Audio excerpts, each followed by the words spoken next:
কাঁচা আমের সিজনে যদি এই রেশমি আচারটা করা হয় তাহলে কেমন হয় বলুন তো। আজকে আমি বানাবো কাঁচা আম দিয়ে রেশমি আচার। ভিডিওটি ভালো লাগলে সবাই লাইক কমেন্ট করে যাবেন, সাথে থেকে সম্পূর্ণ ভিডিওটি দেখুন। হ্যালো এভরিওয়ান, আসসালামু আলাইকুম, welcome to my new video. এই রেশমি আচারটি করার জন্য প্রথমেই আমার লাগছে আম, কাঁচা আম। তো আমি এখান থেকে 3টি আম নিয়েছি, আমগুলোকে ভালো করে ছিলে ধুয়ে নিয়েছি। এখন এরকম একটা নারকেল কোরানির মতো নিয়ে আমগুলোকে কুড়িয়ে নিচ্ছি। দেখতে এমনটা সুতার মতো হয়েছে, ঠিক যেন রেশম সুতার, তাই এটার নাম দেওয়া হয়েছে রেশমি আচার। সবগুলো আমকে এখন আমি ভালো করে কুড়িয়ে নিচ্ছি। চিকন করে করে নেওয়ার পরে আমার ঠিক এরকমটা হয়েছে দেখতে।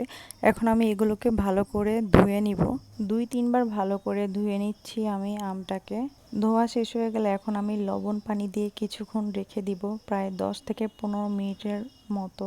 এতে করে আমের যে কষটা এটি বেরিয়ে আসবে। 10-15 মিনিট হয়ে যাওয়ার পরে হাতের সাহায্যে এটা চিপড়িয়ে পানিটা ঝরিয়ে নিচ্ছি। যেমনটা ভিডিওতে দেখতে পাচ্ছেন ঠিক সেই রকমই করছি আমি। চিপড়ানোর পরেও মনে হচ্ছিল আমার কাছে কিছুটা পানি রয়ে গেছে। এখন আমি একটা সুতি কাপড় নিব, সুতি কাপড়ের উপরে আমগুলো রেখে আমি ভালো করে আবার চিপড়িয়ে নিব। এতে করে এক্সট্রা যে পানি থাকবে সেটাও ঝরে যাবে। রেশমি আচার বানানোর জন্য আমার এই শুকনা আমটাই দরকার, এজন্য আমি সবটুকু পানি চিপড়িয়ে নিচ্ছি। লবণ দিয়ে ভিজিয়ে রাখার কারণে আমটা একটু ভালো শক্ত আর মচমচে টাইপের হয়ে গেছে। সবটুকু পানি নিংড়ানোর পরে আমটা ঠিক দেখতে এরকম হয়েছে। এখন আমি একটা ফ্রাই প্যানে এটা দিব, এতে করে যেতটুকু পানি ছিল সেতটুকু শুকিয়ে আসবে। খুব ভালো করে নেড়েচেড়ে নিচ্ছি যাতে করে কোনো রকমের পানি না থাকে এতে।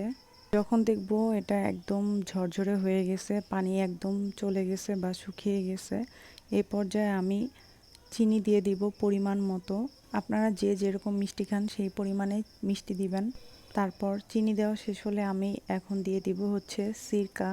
আমি রাঁধুনি সিরকাটা ইউজ করছি। এটা দিয়ে দিব 2 টেবিল চামচের মতো। এখন আমি আবার এটাকে ভালো করে নাড়বো। আমি এখানে কোনো পানি ইউজ করব না।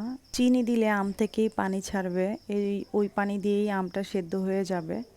তো আমি এই পর্যায়ে আবার একটু ফুড কালার ইউজ করব, যেহেতু আমের কালারটা ডিসকালার হয়ে গেছে, এই জন্য একটু ফুড কালার ইউজ করছি। এটা সম্পূর্ণ অপশনাল, আপনাদের ইচ্ছা, না দিলেও কোনো সমস্যা নেই।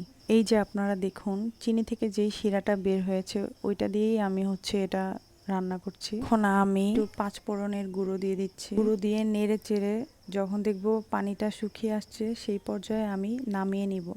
ঠিক এরকমটা হলে আমি এখন এটাকে নামিয়ে নিব। ব্যাস হয়ে গেল আমার রেশমি আচার। আজকের মতো ভিডিওটা এখানেই শেষ করছি। সবাই ভালো থাকবেন, সুস্থ থাকবেন। আল্লাহ হাফেজ।